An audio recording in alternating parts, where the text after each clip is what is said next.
Mission Command HQ. Situation report. Time 0100 hours, October 29th, 2025. Location, Crimea, Ukraine. Today's briefing. 10 minutes in Ukrainian hell. 22 Russian armored vehicles crushed in the kill zone. A radar scope with birds. Then a manual override flips them to hostile. Wind vectors spike. 25 miles per hour across the approach lane. Missile tracks bloom. 4 SA-22s. Now freeze. We'll step through frame by frame. Night Owl's path corrections. Crosswind-induced collisions avoided by inches. And 4 Banshees peeling off to drag missiles into 4 fireballs. When we hit play, watch the Ram 2X split into 3 prongs.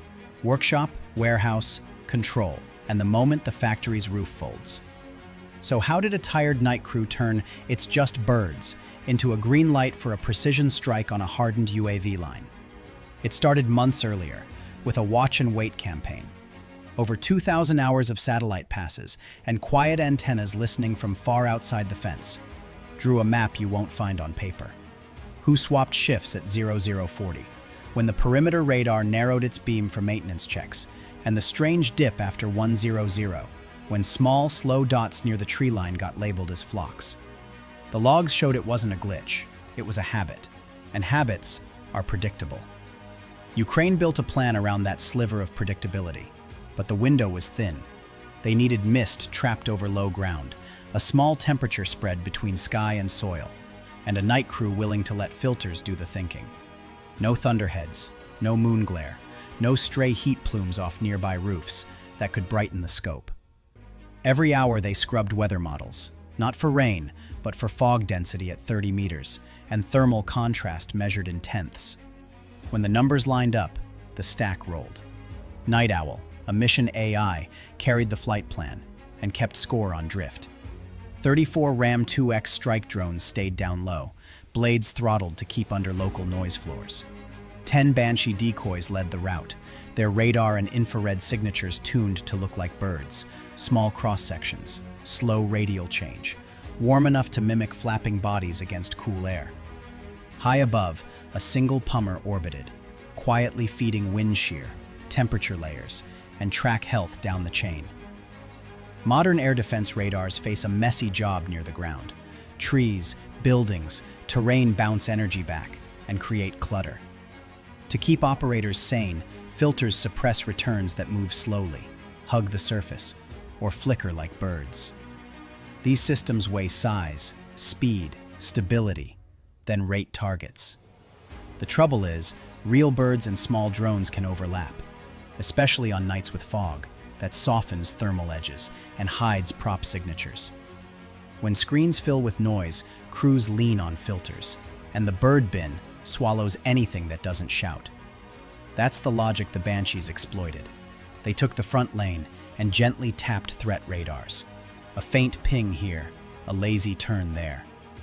The goal was to make defenders spend a burst at the wrong time, while the main body kept its emissions quiet and its profiles inconsistent enough to stay boring. If a radar stared too hard, a Banshee eased into a brighter posture and absorbed the look. There was still a human hand on the wheel. Ukrainian operators watched Night Owl's corrections and the pummer's updates. Near treeline, gusts can shift in seconds and twist wake across tight formations. If the AI lagged a hair, a pilot nudged a drone a few meters left or took a decoy a little higher to clean a lane. Nothing heroic, just small pushes to keep the timing stack intact. What they didn't know was that Russian command had slid a mobile 96L6E into the net and put a veteran in the seat, with authority to override the comfort settings. That radar could see higher and smarter than the older set, and the man behind it didn't mind getting manual. He arrived quiet, kept his scope conservative, and waited for a reason to switch modes. The first scan passed, and the birds kept their label. The Pantsir spit its first burst at the decoys, and the main body zipped a few hundred meters closer, under that short distraction. Then the wind snapped sideways, hard across the route. The veteran's hand went to the override, compressing the breathing room to near zero as the swarm began to drift. 25 miles per hour of crosswind hit like a side punch, and 4 SA-22s lit off the rails. What kept the plan from breaking apart was a race between one veteran on manual override and a swarm guided by a live wind feed.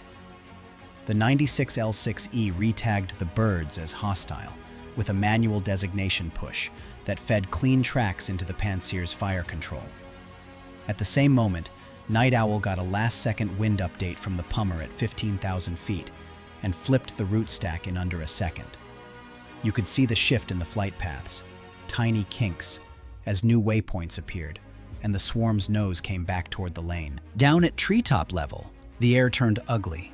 Crosswind drift shoved drones toward each other, and wakes curled off prop discs like unseen ropes. 2 Ram 2X frames slid into each other's wash and rocked hard, one sliding left, one dropping a meter. A chain reaction was a real risk. Night Owl's response was blunt and fast. It recalculated micro headwinds for each drone, then staggered altitude by meters to break the small vortices while keeping time on target within the second. The formation widened by slivers, spacing open just enough to keep control, and the clock stayed intact. Then the missiles were in the air. 4 SA-22s went outbound, 2 guided by the radar track, 2 slaved to electro-optical boxes that had locked onto the denser cluster. They hunted the brightest, steadiest targets. That is where the human layer bit down. 2 Ukrainian operators grabbed Banshees and hand-steered them into brighter IR signatures. They peeled on lure arcs, warming their profiles, and crossing the missile basket at shallow angles to trigger proximity fuses, where the geometry was worst for the interceptors. The SA-22 combines command guidance with seeker support in the final phase. Radar builds the path, pushes corrections, to keep the missile near the track. EO/IR can refine aim when a clear shape pops into view. Decoy IR blooms matter, because the seeker wants contrast. A shallow crossing angle stretches the time the decoy sits inside the gating, which keeps the warhead's proximity logic happy and pulls the interceptor farther off the main mass. When the Banshees brightened and crossed, the missiles bit. The wind didn't quit. 1 Ram 2X got rolled 20 degrees by a gust and bled altitude for a second. Night Owl widened lateral spacing by meters again, and 1 drone changed prop RPM to cut its acoustic profile over a guard post. Those little moves kept ground ears dull and kept blades from harmonizing into a tone that would draw a flashlight and a rifle muzzle at the wrong time. Meanwhile, the EO track tried to reacquire, but the dense cluster had thinned, and the updates were stale by seconds. 4 fireballs appeared almost back-to-back. The interceptors wasted themselves on decoys, and the Pantsir's fire control began its brief reset. The swarm slipped inside that cycle, regained formation, and the timing returned to green. Now Night Owl triggered the split. The Ram 2X line broke into 3 prongs, each with its own schedule and turn gates.